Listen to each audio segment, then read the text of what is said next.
এবার রিচার পালা।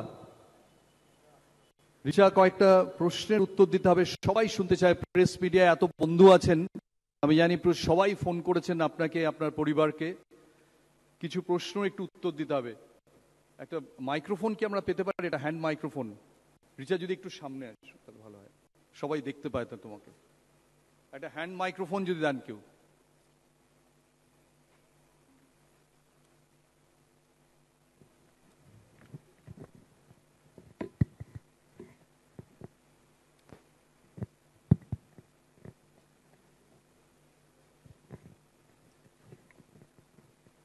Last minute briefing by the mentor Jhulan Goswami.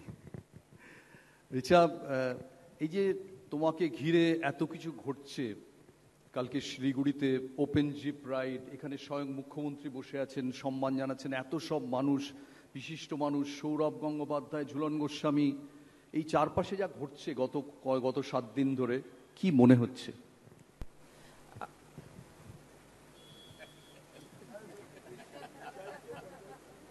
ঝুলনকে মনে হচ্ছে ইন্টারপ্রেটারের কাজ করতে হবে।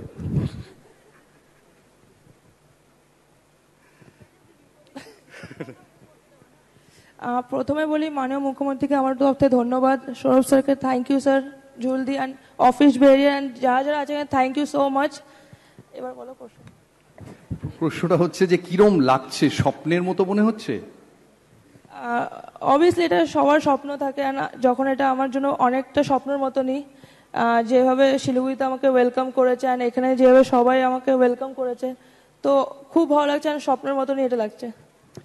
রিচা, তুমি প্রত্যেকটা বড় ম্যাচে, পাকিস্তান ম্যাচের সবাই তোমার ফাইনালের ইনিংসের কথা বলছে, কিন্তু পাকিস্তান ম্যাচ জেতার পেছনেও তোমার একটা খুব ইম্পর্টেন্ট ইনিংস ছিল। যখনই আন্ডার প্রেশার তখনই তুমি খুব ভালো খেলেছো।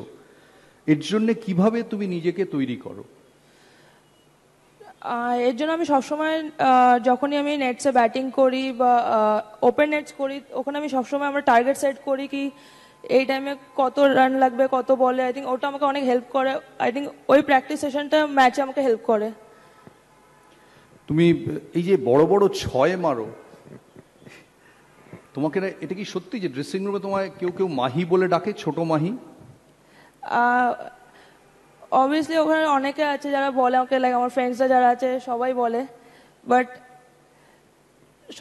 সবাই ভালোবাসে আমার 6গুলো মারতে, তো আমার আরো ভালো লাগে আরো জোরে মারার। তুমি ইউটিউবে সৌরভের পুরনো ছক্কা দেখেছো? হ্যাঁ দেখেছিলাম, যেটা তুমি বললে সেদিনকে সেটাও। সৌরভের 6 দেখেছো? আরেক একজন বড় ছক্কা মারার জন্য, ঠিক তোমার রোলের জন্য, মহেন্দ্র সিং ধোনি ফিনিশার হিসেবে এত বিখ্যাত। আমার একজন বলছিল, সত্যি কিনা জানি না, যে ধোনির মতো তুমিও নাকি প্রচুর দুধ খাও, এটা কি সত্যি? দুধ? ধোনি ধোনি ধোনি ধোনি ধোনি আচ্ছা, ছোটবেলায় খেতাম, বাট ল্যাকটোজ ইন্টলারেন্স আছে বলে এখন খাই না। কি প্রিপারেশন 6 মারার জন্য, টেকনিক্যাল প্রিপারেশন কি নাও 6 মারার জন্য? বেশি করে আমি প্র্যাকটিস করি ওই 6 কি করে মারতে হবে, অ্যান্ড প্লাস আমাকে মেনলি বল চুজ করাটা বহুত ইম্পর্টেন্ট হয়ে যায়, কেন কি যদি বল ভালো করে চুজ না করি তো ওটা অত জোরে যাবে না, তো আমি বল চুজটা ইম্পর্টেন্ট, ওটা বেশি ফোকাস করি। তোমাদের এই যে ফাইনাল ম্যাচটা খেললে, সারা ভারতবর্ষ তোমাদের দিকে তাকিয়েছিল। এই সময় প্রচুর প্রেশার মোবাইল ফোন থেকে আসে, তোমরা কি করে নিজেদের কুল ঠান্ডা রাখতে কি করে? অবভিয়াসলি অনেক প্রেশার থাকে, বাট স্পেশালি আমার জন্য প্রেশার নেওয়া আরো ভালো লাগে। আমার যত প্রেশার থাকে তত ভালো খেলি, তো আমি প্রেশার নিতে ভালোবাসি। তো বাট আমি সবসময় নিজেকে ঠান্ডা রাখি, নিজের মুভি দেখি বা আমরা আড্ডা মারি নিজেদের মধ্যে, তো কি হয় আমরা ফোন থেকে দূরে থাকি। জেতার পর ড্রেসিং রুমের মধ্যে কি হলো? অবভিয়াসলি পার্টি হয়েছে, অনেক মজা করেছি আমরা, পুরো নাইট আমরা মজা করেছি। ঠিক আছে, লাস্ট প্রশ্ন। এবার এই আজকের পরে সোনার মেডেলটা, যেটা বাংলায় কারুর কাছে নেই, সেটা কোথায় থাকবে? বাড়িতে থাকবে, লকারে থাকবে, কোথায় থাকবে? বাড়িতে সবচেয়ে সামনে থাকবে। সবচেয়ে সামনে থাকবে। Thank you so much Richa.